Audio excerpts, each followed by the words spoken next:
অজাত পুষ্প সুলক্ষণা ব্রাহ্মণ কন্যা পূজিত হন মহাগৌরী রূপে। তার চরণেই ভক্তদের যত প্রার্থনা। অষ্টমীর সবচেয়ে বড় আকর্ষণ কুমারী পূজা পালিত হয় মহা আড়ম্বরে। এর আগে মহাষ্টমীর মহাতিথিতে দেবী দুর্গার আরাধনা করা হয়। এই দিনেই অসুরকে বধ করেন দেবী, তাই তারই চরণে অশুভকে নাশের প্রার্থনা সনাতন ধর্মাবলম্বীদের। ওয়ালটন এখন দেশের সীমানা পেরিয়ে পৌঁছে গিয়েছে 50টিরও বেশি দেশে। ওয়ালটন, ঘরে ঘরে বিশ্বজুড়ে। চণ্ডীপাঠ, ঢাকের তাল আর মন্ত্রোচ্চারণে মহামায়ার বন্দনা।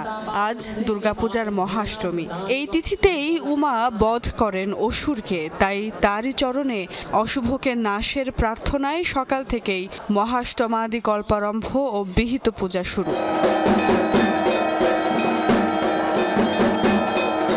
মহাষ্টমীতে অগ্নি, বায়ু, বস্ত্র, পুষ্প ও মাল্য এই 5 নৈবেদ্যে পূজিত হন দেবী দুর্গা। এদিন নির্জলা উপবাস থেকে দেবীর পায়ে অঞ্জলি দেন ভক্তরা। এরপরই শুরু হয় মহাষ্টমীর কুমারী পূজার আনুষ্ঠানিকতা।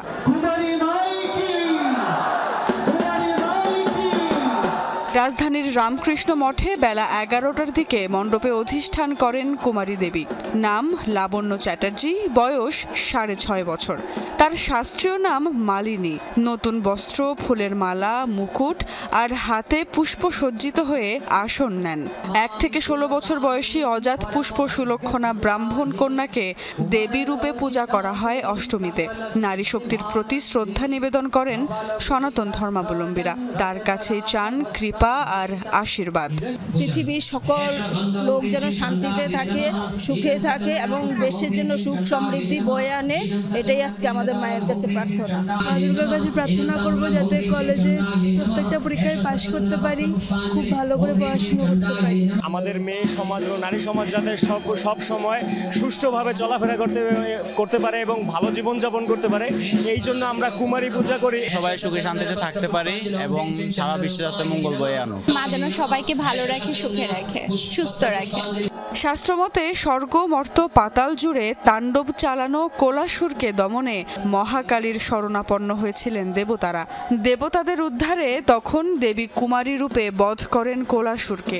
সেই থেকেই কুমারী পূজার প্রচলন। শুদ্ধাত্মা কুমারীর মধ্যে ভগবতীর ঐশ্বর্যের বিশেষ প্রকাশ, এটা শাস্ত্র আমাদেরকে বলে দিয়েছে। ভালো পরিবার থেকে আসে, ভালো বংশ, ভক্ত পরিবার, তার চেহারার মধ্যে যেন সুলক্ষণ যুক্ত লক্ষণ থাকে, এটা আমি আগেই বলেছি। পবিত্র ভাব যাতে থাকে, এটাই।